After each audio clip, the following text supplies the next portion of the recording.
Muito bom dia, pessoal. Sexta-feira, último episódio da semana do podcast da Loléria. E pra quem não me conhece, eu me chamo Caio. Hoje a gente vem com 3 notícias pra fechar essa semana, conectadas pelo tema limite. Limite da proteção, limite na arrecadação, limite na alteração contratual.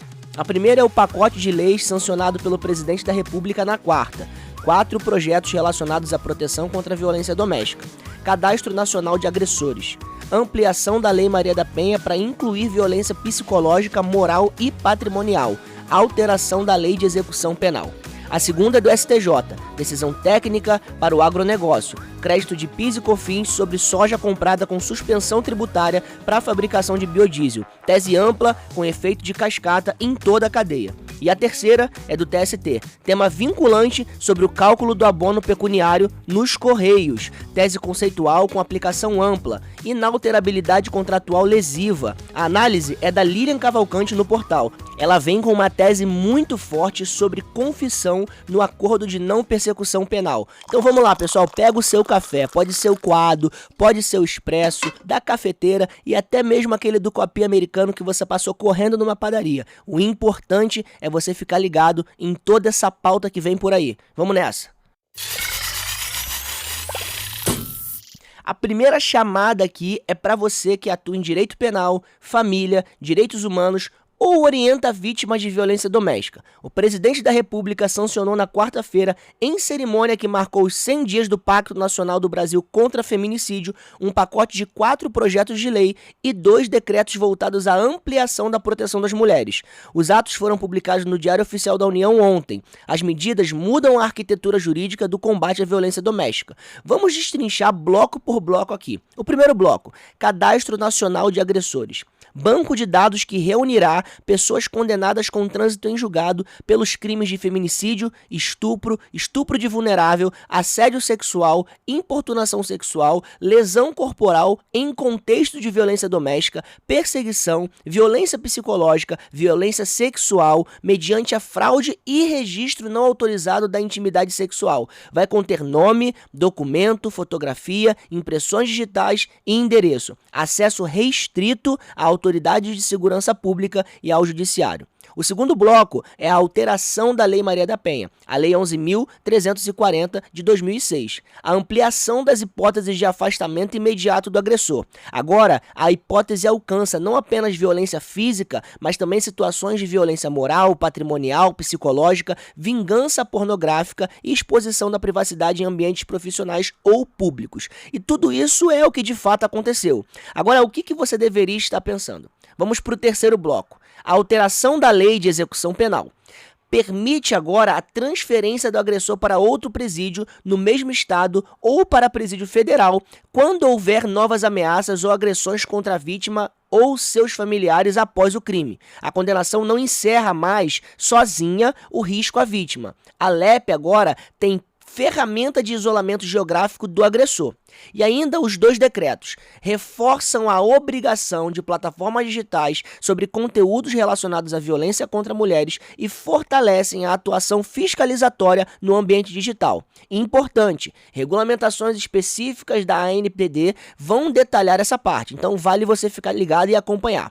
Para a advocacia, nós temos 3 práticas imediatas. A primeira, advogados de direito de família e penal devem revisar todos os pedidos de medida protetiva em andamento. As novas hipóteses agora incluem fundamentos antes mais difíceis de invocar. Violência psicológica, moral, patrimonial passam a ter base normativa expressa.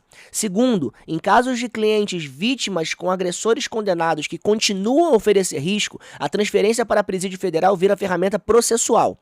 E terceiro, advogados de defesa criminal devem se preparar para a nova realidade. O Cadastro Nacional, consolidado de antecedentes específicos, vai mudar a dinâmica de provas, dosimetria de pena e medidas cautelares em novos casos. Agora, você que pegou essa notícia, a gente vira a página e chamamos para cá você que atua em direito tributário, agronegócio ou em indústria que opera com cadeia produtiva com suspensão tributária intermediária. Isso aqui agora é especial para você. O recurso que a gente traz, ele vem lá da segunda turma da STJ, tendo por relator o ministro Teodoro Silva Santos. Uma decisão de 20 de maio com cobertura jurídica especializada divulgada ontem. Olha o caso.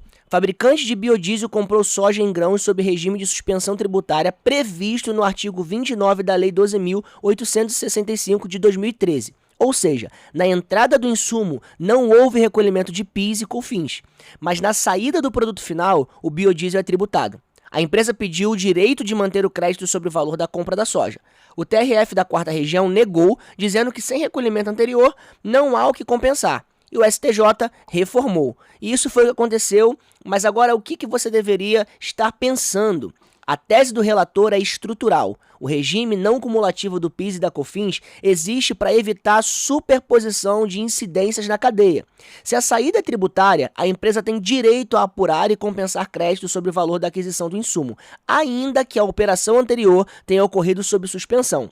A não cumulatividade funciona de forma integrada. Suspensão na etapa intermediária não rompe a lógica. Para a advocacia tributária e agronegócio, a aplicação é bem direta. Empresas do setor de biodiesel que tiverem crédito negado pelo argumento da suspensão devem revisar processos administrativos e judiciais. A tese pode se estender, em tese, a outros setores com dinâmica similar. Cadeia produtiva com suspensão intermediária e tributação na saída final. Agora o nosso Jazz entra em cena para trazer publicidade de valor e relevante para os nossos ouvintes. A psicóloga, bacharel em Direito e escritora Glícia Brasil trouxe para vocês um exemplo prático da alienação parental nos dias de hoje, sendo ele um tema muito controverso. Vamos escutar o que ela tem a dizer sobre o assunto. Galera, dúvida. Jogar os presentes que a criança recebe na casa do outro quando a criança chega em casa, jogar os presentes fora. Isso significa ato de alienação parental? Vamos pensar?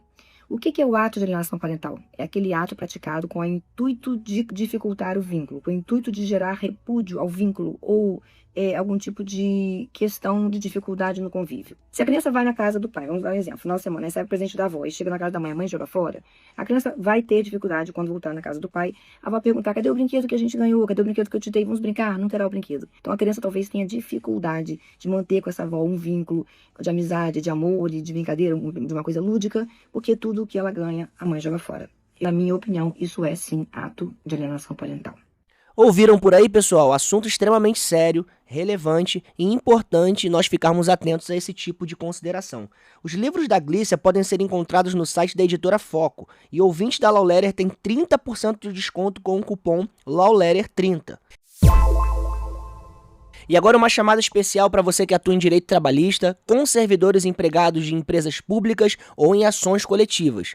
Pleno do Tribunal Superior do Trabalho, tema 115 dos recursos repetitivos, tese fixada na quarta-feira com acórdão divulgado ontem. O relator, ministro Alberto Balazeiro.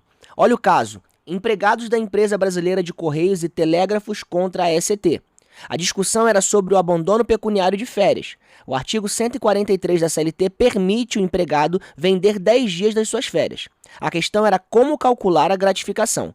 Por décadas, a ECT aplicou 70% da remuneração sobre os 33 dias, computando tanto férias gozadas quanto dias vendidos. Em 2016, a empresa mudou unilateralmente, passou a aplicar os 70% só sobre os 30 dias gozados. Argumentou que a fórmula anterior era um erro material. E isso foi de fato o que aconteceu, mas vamos ver o que deveríamos estar pensando. O TST rejeitou a tese da ECT por maioria. O fundamento é o artigo 478 da CLT, inalterabilidade contratual lesiva. A norma proíbe alterações unilaterais de contratos de trabalho que prejudiquem o empregado. O Manual Pessoal dos Correios assegurava expressamente o cálculo anterior. A prática reiterada incorporou a vantagem ao contrato. Erro material não justifica a supressão unilateral. Vencidos 10 ministros que entendiam o contrário. Para a advocacia trabalhista tem 2 recados. O primeiro, revisar contra-cheques de empregados dos Correios admitidos antes de 2016. Diferenças pelas regras anteriores são exigíveis. Segundo, a tese tem aplicação conceitual mais ampla. Qualquer prática consolidada no contrato de trabalho, ainda que baseada em erro, não pode ser unilateralmente revogada pelo empregador. Marco para ações em empresas com práticas reiteradas de pagamento. Importante para o pessoal do direito do trabalho. Agora, vamos avançar com a análise do dia da Lilian Cavalcante. Tenho conversado muito com a Lilian tem feito um trabalho muito legal aqui junto com a Law Letter, e agora ela traz pra gente uma análise muito legal. Ela é advogada criminalista, especialista em direito penal e criminologia pela PUC do Rio Grande do Sul, com MBA em ciências criminais pela Universidade de Pernambuco, e essa coluna vem lá do portal Law Letter. A coluna trata de um instituto que está em plena consolidação no processo penal brasileiro, o Acordo de Não Persecução Penal da ANPP, introduzido pela Lei 13.974, o pacote anticrime. É a expressão mais concreta da justiça consensual. Promotoria e investigado pactuam, antes do processo, condições alternativas para encerrar a tensão penal. Mas o Instituto exige uma confissão formal e circunstanciada do investigado. Aí está o ponto de maior tensão constitucional e o foco da coluna. A tese central da Lilian é bem direta. A confissão exigida no ANPP tem natureza estritamente negocial, não é prova, não pode ser usado para fundamentar condenações futuras nem em outras esferas como civil ou improbidade. A confissão é, nas palavras dela, um pedágio para acessar o benefício legal, uma demonstração de boa-fé fundamentada à desnecessidade de continuidade da persecução. Não é admissão de culpa probatória, e aqui o ponto técnico que sustenta a tese. A admissão de culpa no ANPP é produzida em ambiente extrajudicial, sem dinâmica de instrução probatória, fora do contraditório pleno. O artigo 155 do Código de Processo Penal é explícito ao vedar ao juiz fundamentar sua decisão exclusivamente em elementos informativos colhidos na investigação.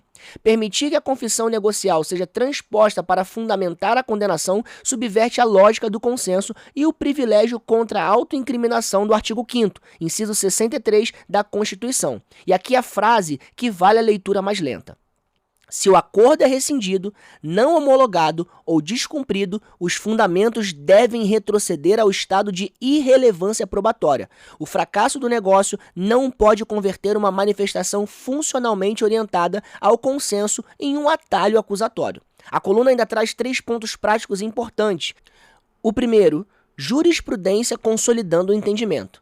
O habeas corpus 756.907 da 6ª turma do STJ, do ministro Rogério Cruz, e o agravo regimental no ARSP 2.598.595. Ambos confirmam a tese. Segundo, alcance restrito da confissão. O habeas corpus 185.913 do Distrito Federal rechaça a expansão da confissão do celebrante do ANPP para atingir corréus. É caráter personalíssimo. E terceiro, vedação ao uso da confissão em outras esferas. E aqui a frase de fechamento da coluna. O fortalecimento da via consensual depende fundamentalmente da segurança jurídica oferecida ao investigado. O ANPP não pode ser transformado em uma armadilha processual ou em um mecanismo oblíquo na facilitação probatória. Para a advocacia criminal, 3 aplicações. A primeira, a orientar clientes sobre celebração de ANPP, deixar registrada por escrito a natureza negocial da confissão. Segundo, em caso de rescisão ou não homologação do acordo, requerer expressamente o desestranhamento dos termos da confissão. E terceiro, monitorar tentativas de uso da confissão do ANPP em ações conexas, especialmente em improbidade administrativa e demandas cíveis. A tese da coluna é peça de defesa em todas essas hipóteses. E essa coluna completa você acompanha no portal.lawletter.com.br. E a coluna da Lilian faz parte do programa Law Letter Insights. Se você escreve sobre direito e quer ampliar a sua autoridade, o link para se candidatar está na descrição do episódio e eu tenho certeza que você vai amar fazer parte desse projeto. Agora a gente avança para a curiosidade jurídica do dia e ela fecha conversando direto com a coluna da Lilian. O habeas corpus citado é dos mais importantes para a defesa criminal hoje. O habeas corpus 756.907 de São Paulo, 6ª turma do STJ, com o relator ministro Rogério Cruz. O caso é o seguinte, o réu havia celebrado a ANPP com o Ministério Público, confessando formal e circunstanciadamente os fatos imputados. O acordo, no entanto, foi descumprido. O processo seguiu para denúncia e julgamento normal. Na sentença condenatória, o juiz fundamentou a condenação, em parte significativa, na própria confissão prestada quando da celebração do ANPP. A sexta turma do STJ anulou a sentença. A tese assentada. Elementos extrajudiciais, inclusive a confissão do celebrante de ANPP, não podem fundamentar exclusivamente o decreto condenatório. Necessária confirmação em juízo. Necessária corroboração por outras provas produzidas sob o crivo do contraditório. O marco normativo, artigo 155 do Código de Processo Penal. E aí fica a dica, o ANPP funciona como justiça consensual, mas a confissão dentro dele é negocial e não probatória. É essa a tese da coluna da Lilian e é exatamente o que o habeas corpus 756.907 do STJ consolidou em precedente. Se o cliente celebra a ANPP e depois o acordo desanda, o juízo da fase contenciosa não pode usar aquela confissão como atalho probatório. Se o promotor tenta, a defesa tem munição. Não é argumento, é jurisprudência da Corte Superior, então vale guardar. E por hoje é isso. Sexta-feira, última gravação da semana, 4 temas conectados pela ideia do limite, o limite da proteção, o limite da arrecadação, o limite do contrato de trabalho e limite da prova estatal. Se você chegou até aqui, deixa o teu comentário, conta como está pegando lá no teu escritório, segue a Lauléria no teu agregador de podcast favorito, ativa o sininho e compartilha. Assina a nossa newsletter gratuita e se você quer escrever para o portal, LL Insights também está por lá. A semana que vem a gente volta com uma boa matéria de segunda-feira e para você agora eu desejo um bom fim de semana e até mais, minha gente.